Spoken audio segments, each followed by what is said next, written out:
Hello दोस्तों, आज हम पढ़ने वाले हैं समाज की सर्वई अवधारणा और हर्बर्ट स्पेंसर की जैविक अनुरूपता। दोस्तों, क्या आपने कभी सोचा है कि हमारा समाज और हमारा शरीर ह्यूमन बॉडी कितने मिलते जुलते हैं। हर्बर्ट स्पेंसर जो 19वीं सदी के महान समाजशास्त्री थे, उन्होंने सबसे पहले ये समझाया कि समाज भी एक जीवित शरीर की तरह है। यानी जैसे हमारे शरीर के अलग अलग अंग, दिल, दिमाग, हाथ पैर, फेफड़े मिलकर हमें जिंदा रखते हैं, वैसे ही समाज की अलग अलग संस्थाएं, परिवार, शिक्षा, धर्म, राजनीति, अर्थव्यवस्था मिलकर समाज को जिंदा और सक्रिय रखती है। इसी विचार को उन्होंने नाम दिया जैविक अनुरूपता। दूसरा, समाज की सर्वई अवधारणा। स्पेंसर का कहना था कि समाज कोई भीड़ नहीं है, समाज एक संगठित जीव है। इसमें भी विकास, संगठन, विभाजन और पारस्परिक निर्भरता होती है। यानी समाज हर जगह पाया जाता है, हर व्यक्ति उससे जुड़ा है और यह हर जगह एक जीव की तरह काम करता है। समाज और जीव के बीच समानताएं। अब आते हैं उस मज़ेदार हिस्से पर जहां स्पेंसर ने समाज को हमारे शरीर की तुलना की। पहला, विकास। एक बच्चा धीरे धीरे बड़ा होता है, शरीर बढ़ता है। वैसे ही समाज भी शुरू में छोटा होता है, जैसे परिवार या कबीला।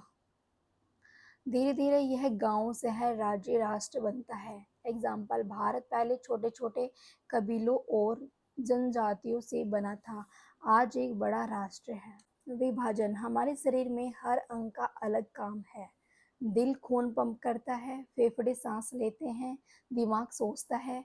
वैसे ही समाज में परिवार बच्चों की परवरिश करता है, स्कूल शिक्षा देता है, राजनीति व्यवस्था करती है, धर्म नैतिकता सिखाता है।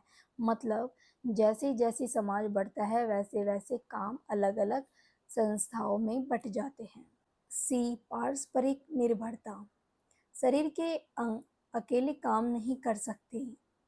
अगर दिल बंद हो जाए तो पूरा शरीर रुक जाता है। वैसे ही समाज में अगर शिक्षा प्रणाली फेल हो जाए तो अर्थव्यवस्था भी फेल हो जाएगी। अगर अर्थव्यवस्था गिर जाए तो राजनीति और परिवार भी प्रभावित होंगे। यानी हर संस्था बाकी संस्थाओं पर निर्भर है। डी, संगठन। हमारे शरीर का हर अंग मिलकर एक इकाई, एक जीव बनाता है। वैसे ही समाज की संस्थाएं मिलकर एक संगठित समाज बनाती है। चौथा, समाज और जीव में विभिन्नताएं।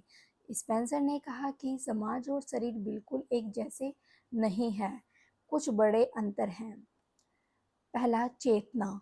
शरीर में चेतना सिर्फ दिमाग में होती है, लेकिन समाज में चेतना हर व्यक्ति में होती है। एग्जाम्पल, अगर आपके शरीर को चोट लगे तो पूरा शरीर दर्द महसूस करता है, लेकिन समाज में अगर एक व्यक्ति को दुख हो तो पूरा समाज दुखी नहीं होता। हर व्यक्ति अपनी अलग चेतना रखता है। स्वतंत्रता।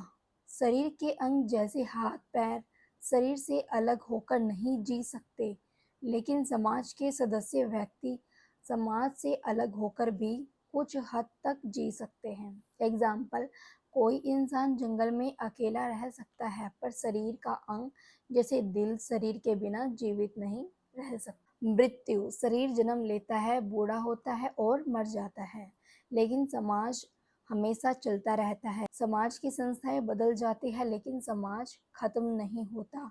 उदाहरण, एक व्यक्ति मर सकता है, लेकिन उसका परिवार, उसकी संस्कृति और समाज चलता रहता है।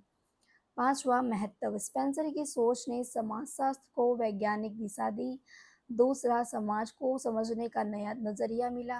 तीसरा, आज भी फंक्शनलिस्ट थ्योरी जैसे टेलकोट पर्सन दुर्खिम स्पेंसर से प्रेरित है।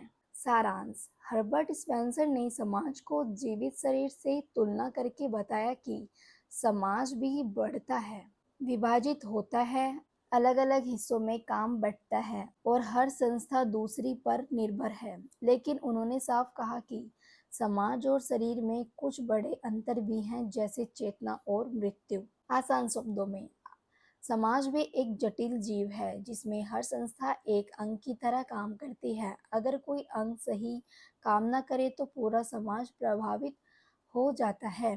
तो अगर वीडियो अच्छी लगे तो लाइक शेयर कमेंट ज़रूर करें। तो मिलते हैं नेक्स्ट वीडियो में एक नए टॉपिक के साथ। तब तक के लिए बाय बाय।